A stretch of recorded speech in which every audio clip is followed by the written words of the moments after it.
दोन्ही गाड्या लागली की आपली जी लाईन असते ना त्याच्यामध्येच ती गाडी कोणीकडेच काढता येईल त्याच्यातून वळून त्याला मारहाण केली आणि गाडी उचलून तिथून अपहरण केलं. 3 तास कंप्लीट त्याला मारहाण करून त्यांनी केले. आणि महत्वाचा मुद्दा म्हणजे कोणत्या तारखेला पण जलशिचं पोलीस प्रशासन FIR दाखल करायला नेलेलं होतं. तिथं त्या दिवशी त्यांनी FIR दाखल करून घेतला. 6 तारखेला तो अशोक सोनवणे ही या अॅट्रॉसिटी गुन्हा दाखल करण्यासाठी होता. त्या दिवशी त्यांचा घेतलेला नाही. त्या दिवशी कंपनीवाल्याचा नॉमिनल त्यांना गुन्हा दाखल करून घेतला. पहिल्याच दिवशी जर ह्यांना जर खंडणीचा जर गुन्हे दाखल करून घेतले असते ते आरोपी अटक झाले. बीड मधली ही आपण दृश्य बघतोय. मसाजोग इथे मंत्री उदय सामंत हे देशमुख कुटुंबियांच्या भेटीला गेलेत. देशमुख कुटुंबियांची सांत्वनपर भेट घेत आहेत मंत्री उदय सामंत. आतापर्यंत अनेक राजकीय नेते मंडळींकडून देशमुख कुटुंबियांची भेट घेऊन झाली आहे आणि आता मंत्री उदय सामंत हे देखील बीडच्या केजमधल्या मसाजोग इथे पोहोचलेत आणि देशमुख यांच्या कुटुंबियांचं म्हणणं ते ऐकून घेत आहेत. यावरती आता सरकारकडून त्यांना काय आश्वासन मिळतं, कारण न्याय हवाय अशी मागणी संतोष देशमुख यांचे भाऊ आणि त्याचसोबत संपूर्ण कुटुंब सातत्यानं करतायत. संतोष देशमुख यांचा प्रचंड मारहाणीमध्ये मृत्यू झाल्यानंतर खळबळ माजली. हे जे कोण गुन्हेगार याच्यामध्ये बरोबर आहे, तो शेवटच्या गुन्हेगारापासून आपण पोहोचलो.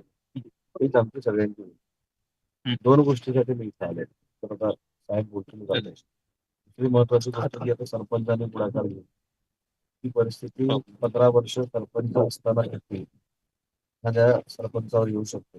म्हणजे तो सरपंच प्रामाणिक होता, जनतेसाठी काम करणार होता, स्वतःपेक्षा जनतेचं हित बघणार आहे.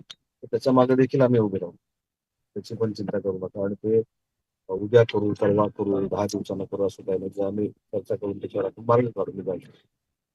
फक्त आपली सगळ्यांचीच मागणी आहे, मध्ये मी पण आहे, सगळेच आहे की न्याय मिळाला पाहिजे. न्याय मिळत आमचे असताना प्रतिनिधी उदय जाधव आपल्या सोबत आहेत. आमचे प्रतिनिधी बीडमधनं सुरेश जाधव आहेत आपल्या सोबत. सुरेश, आता थोड्या वेळापूर्वी संजय शिरसाट आणि आता उदय सामंत आलेत देशमुख कुटुंबियांच्या भेटीला, काय माहिती?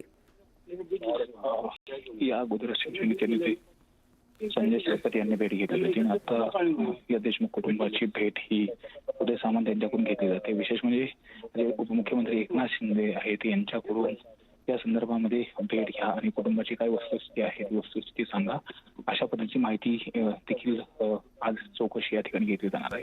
त्याचबरोबर देशमुख कुटुंबाला कुठल्या पद्धतीचं आश्वासन दिलं जातं हे देखील पाहणं महत्वाचं ठरणार आहे. आता देशमुख कुटुंबामध्ये या संतोष देशमुख यांच्या पत्नी आहेत, त्याचबरोबर त्यांची मुलगी, त्यांची आई आणि बहीण यांची भेट घेतलेली आहे आणि यानंतर आता त्यांचे जे बंधू आहेत धनंजय देशमुख यांची देखील भेट घेतली जाणार आहे. त्याबरोबर या तपासामध्ये जे बारकावे आहेत ते देखील घेतले जातात. बरं, शेवटच्या गुन्हेगारापर्यंत आपण पोहोचू असं उदय सामंत देशमुख कुटुंबियांना सांगतायत. मात्र काय आता मागण्या त्यांनी मांडल्यात उदय सामंत यांच्या समोर?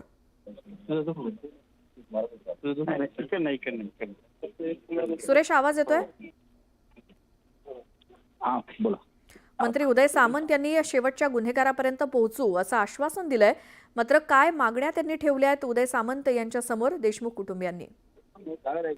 उदय सामंत यांच्या समोर ज्या मागण्या मांडलेल्या आहेत ते या अगोदर देखील अनेक जे या ठिकाणी नेते आलेले होते, उपमुख्यमंत्री आलेले होते, त्यांच्याकडे देखील जे आरोपी आहेत त्यांना तात्काळ अटक करावी अशा पद्धतीचीच मागणी या ठिकाणी करण्यात आलेली होती. आणि आता परत संजय शिरसाट हे देखील परत या ठिकाणी पोहोचलेले आहेत.